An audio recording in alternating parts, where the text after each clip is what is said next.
Hello and welcome to my April 2012 update of my model railway video blog. Progress continued to be made and I have cut the jumper holes and drilled the switch holes.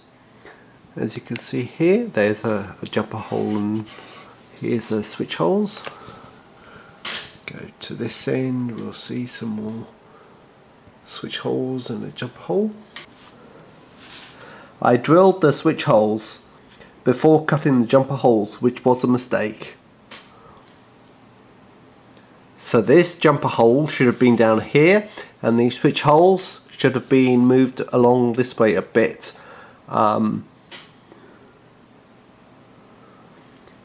Instead I had to reposition the jumper holes up to the other end of the board.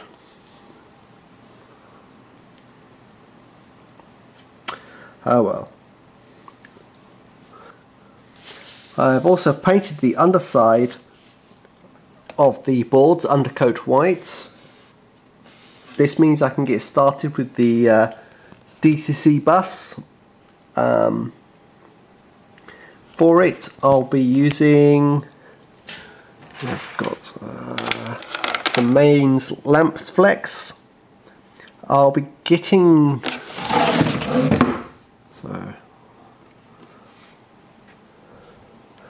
I will be getting the cork roll to cover the top side of the boards and then painting that as well. And once the cork is down, I will attach the little power cab distribution board to complete the DCC bus installation. The track has arrived from Hattons. As you can see, here is my pile of points, and in the bubble wrap at the back is the flex track, and I have my radius 2 and radius 3 curves there, some insulated and metal rail joiners, and a couple of long straights down here, which are to try and make sure that the curves end at the right place and that the flex track is straight when it needs to be.